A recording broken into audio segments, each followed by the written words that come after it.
Tonight, 5 undercover Houston police officers are recovering. 4 of them were shot. Another suffered a knee injury. It happened late Monday afternoon while they were serving a narcotics warrant. And tonight, they've been put on notice. The FEMA trailers they've called home for so long must now be returned, or they must start paying for them. KFDM's Natalie Haddad joins us live tonight from Hardin County. Natalie? Well, after a series of scandals, Facebook under fire again over newly released documents that show an apparent pattern of exploiting minors for their parents' money.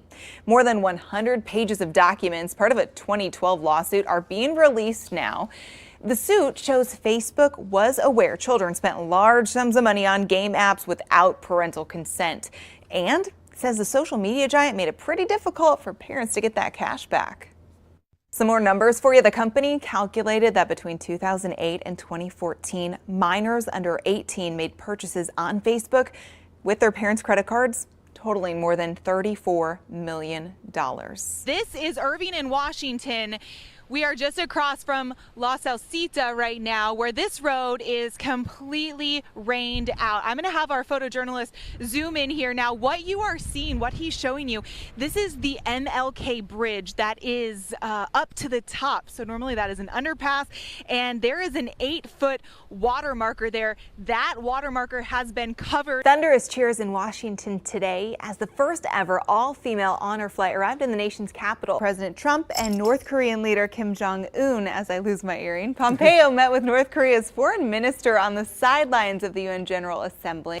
Still time to get to the tastiest event in the Golden Triangle. I'm Tiffany Murphy. Coming up in a live report, I'll tell you what you need to do so you don't miss out on all the festivities. The rain, Chad. It is a lot of rain, and we've got a lot of coverage there, but the good news is that it's not going to be a lot of heavy rain. So while everybody is going to get some rain, it's not going to be just those gully washers down here. You know what I call what you just did? That's called flipping the script, taking a negative into a positive. Not going to be a gully washer. That's what I do. We like it. Yeah.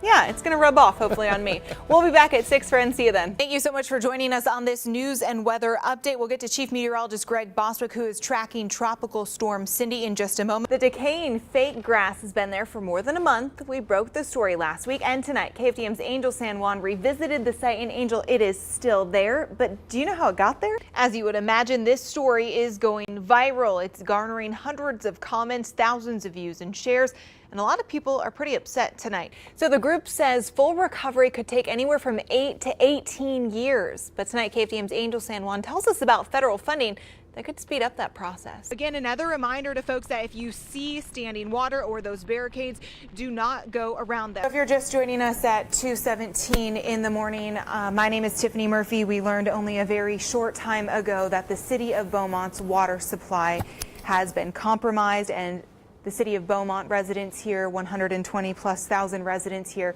in about 3 hours will no longer have access to fresh water. Over the past few days, we have seen unprecedented levels of rainfall, 3 to 4 feet in some areas. A new pumping station on Taylor's Bayou in Port Arthur is 85% complete. Engineers say it'll be a vital addition to Drainage District 7's arsenal. KFDM's Peter Eliopoulos explains why it's so necessary and when it'll be ready for action. Guys and gals hoping to impress their significant other will add $20.7 billion to the economy. The National Retail Federation says that's more than ever before. The top gifts on Valentine's Day: candy, cards, an evening out, flowers, and jewelry. Did you ever see the movie Love Guru with Mike Myers several years ago? Oh, it was brutal. I don't think I the did. worst film Brutal? in the history of the world. Why are we bringing it up? I've seen Love Actually, Love Beauty Guru. and the Beast. I mean, you could bring up so many great love stories. True. Romeo and Juliet. That one ended in death. In small towns across America, beauty shops and nail salons have all the gossip. But at one barber shop in Silsbee, that's where men of all ages go to get a good haircut and some advice. James, how you doing? Doing good, doing good. That's James Whitmire. Some say he's the best barber in town. And rightfully so. He's been buzzing, cutting, and shaving folks from all over Southeast Texas for more than half a century. November the 7th, I'll be here 54 years. Sandwiched in the middle of town, the Bank Barber Shop on Avenue H in Silsbee has withstood the test of time. Today's Bubba's anniversary being here, 26 years. Along with his son Bubba, who took after his father, the two continue on this Friday when there's a steady stream of customers and no shortage of conversation. If I got to do that, I'd just soon be working. Yeah, well, yeah. I don't care about doing nothing anyhow. And James has a quick comeback for nearly everything. I'm going to Hawaii. Hawaii? Yeah. What you gonna do in Hawaii? Look at them hula girls over there. The men that sit in his chair not only entrust him with their due, but some with their secrets. You done everything possible for your wife. Everything. I know. So, she's not coming back. No. So, go ahead and enjoy your life now. Lots of things that people, they have family problems stuff.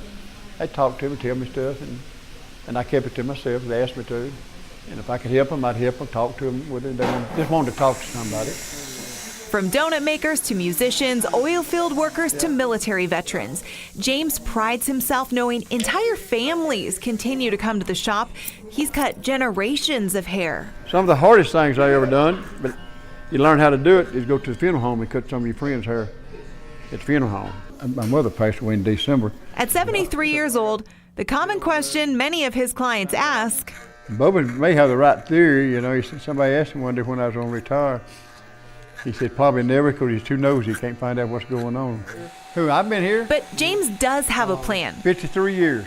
Well, sort of. I got 22 more years that I'm going to work.